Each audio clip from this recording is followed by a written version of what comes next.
¿Libre comercio? Suena como una idea simple, ¿verdad? Pero detrás de este término se esconden decisiones que han moldeado la economía mundial durante siglos. ¿Por qué algunos países lo abrazan mientras otros lo critican? Quédate conmigo y descubre las verdades ocultas del libre comercio y cómo impacta nuestras vidas diarias. En términos sencillos, el libre comercio es la ausencia total de políticas gubernamentales que restrinjan la importación y exportación de bienes y servicios. Si bien los economistas sostienen desde hace tiempo que el comercio entre las naciones es la clave para mantener una economía global saludable, pocos esfuerzos por implementar políticas puramente de libre comercio han tenido éxito. ¿Qué es exactamente el libre comercio y por qué los economistas y el público en general lo ven de manera tan diferente?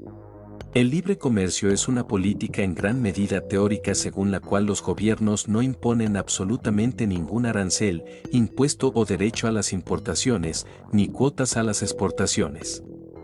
En este sentido, el libre comercio es lo opuesto al proteccionismo, una política comercial defensiva destinada a eliminar la posibilidad de competencia extranjera. En la realidad, sin embargo, los gobiernos con políticas generalmente de libre comercio aún imponen algunas medidas para controlar las importaciones y exportaciones. Al igual que Estados Unidos, la mayoría de las naciones industrializadas negocian acuerdos de libre comercio o TLC con otras naciones que determinan los aranceles, derechos y subsidios que los países pueden imponer a sus importaciones y exportaciones.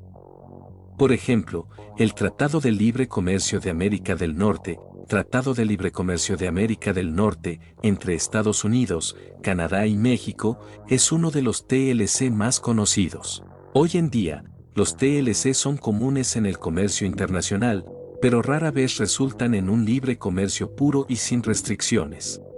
En 1948, Estados Unidos, junto con más de 100 países, acordó el Acuerdo General sobre Aranceles Aduaneros y Comercio, GATT, un pacto que redujo los aranceles y otras barreras al comercio entre los países signatarios. En 1995, el GATT fue reemplazado por la Organización Mundial del Comercio, OMC. Hoy, 164 países, que representan el 98% de todo el comercio mundial, pertenecen a la OMC. A pesar de su participación en los TLC y en organizaciones comerciales globales como la OMC, la mayoría de los gobiernos aún imponen algunas restricciones comerciales de tipo proteccionista, como aranceles y subsidios, para proteger el empleo local. Por ejemplo, el llamado impuesto al pollo, un arancel del 25% sobre ciertos automóviles, camionetas y furgonetas importados impuesto por el presidente Lyndon Johnson en 1963 para proteger a los fabricantes de automóviles estadounidenses, sigue vigente en la actualidad. Desde los tiempos de los antiguos griegos, los economistas han estudiado y debatido las teorías y los efectos de la política comercial internacional. ¿Las restricciones comerciales benefician o perjudican a los países que las imponen? ¿Y qué política comercial, desde el proteccionismo estricto hasta el libre comercio total, es mejor para un país determinado? A lo largo de los años de debate sobre los beneficios y los costos de las políticas de libre comercio para las industrias nacionales, han surgido dos teorías predominantes del libre comercio: el mercantilismo y la ventaja comparativa. El mercantilismo es la teoría de maximizar los ingresos mediante la exportación de bienes y servicios. El objetivo del mercantilismo es lograr una balanza comercial favorable, en la que el valor de los bienes que un país exporta supere el valor de los bienes que importa. Los aranceles elevados sobre los bienes manufacturados importados son una característica común de la política mercantilista. Los defensores argumentan que la política mercantilista ayuda a los gobiernos a evitar los déficits comerciales, en los que los gastos en importaciones superan los ingresos por exportaciones. Por ejemplo, Estados Unidos, debido a la eliminación de las políticas mercantilistas a lo largo del tiempo, ha sufrido un déficit comercial desde 1975. El mercantilismo, que dominó Europa entre los siglos XVI y XVIII, a menudo condujo a la expansión colonial y a guerras, por lo que perdió popularidad rápidamente. Hoy, mientras organizaciones multinacionales como la OMC trabajan para reducir los aranceles a nivel mundial, los acuerdos de libre comercio y las restricciones comerciales no arancelarias están reemplazando a la teoría mercantilista. La ventaja comparativa sostiene que todos los países siempre se beneficiarán de la cooperación y la participación en el libre comercio. Popularmente atribuida al economista inglés David Ricardo y su libro de 1817 Principios de Economía Política e Impuestos. La ley de la ventaja comparativa se refiere a la capacidad de un país para producir bienes y proporcionar servicios a un costo menor que otros países. La ventaja comparativa comparte muchas de las características de la globalización, la teoría de que la apertura mundial en el comercio mejorará el nivel de vida en todos los países. La ventaja comparativa es lo opuesto a la ventaja absoluta, la capacidad de un país para producir más bienes a un costo unitario menor que otros países. Se dice que los países que pueden cobrar menos por sus bienes que otros países y aún así obtener ganancias tienen una ventaja absoluta. ¿El libre comercio global puro ayudaría o perjudicaría al mundo? He aquí algunas cuestiones que conviene tener en cuenta. Estimula el crecimiento económico. Incluso cuando se aplican restricciones limitadas, como aranceles, todos los países involucrados tienden a lograr un mayor crecimiento económico. Por ejemplo, la Oficina del Representante Comercial de Estados Unidos estima que ser signatario del Tratado de Libre Comercio de América del Norte, Tratado de Libre Comercio de América del Norte, aumentó el crecimiento económico de Estados Unidos en un 5% anual. Ayuda a los consumidores, se aplican restricciones comerciales como aranceles y cuotas para proteger a las empresas e industrias locales.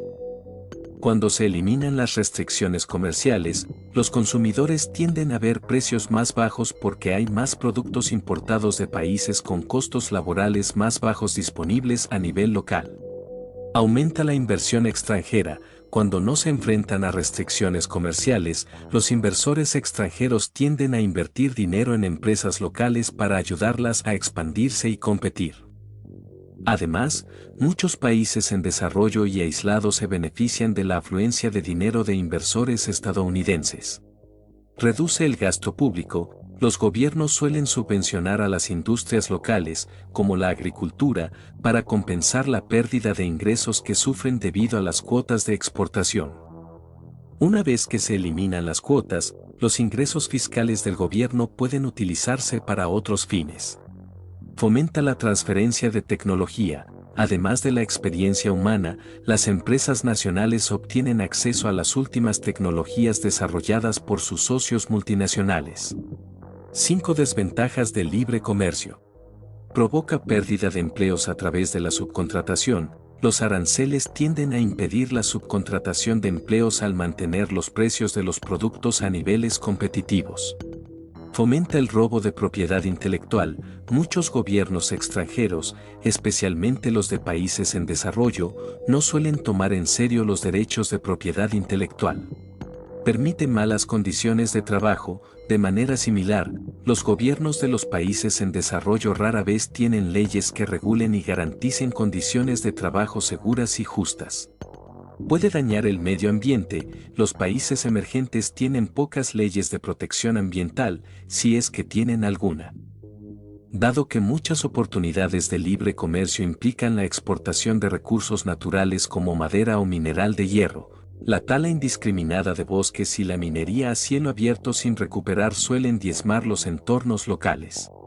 Reduce los ingresos. Debido al alto nivel de competencia que genera el libre comercio sin restricciones, las empresas involucradas terminan sufriendo una reducción de sus ingresos. Las empresas más pequeñas de los países más pequeños son las más vulnerables a este efecto.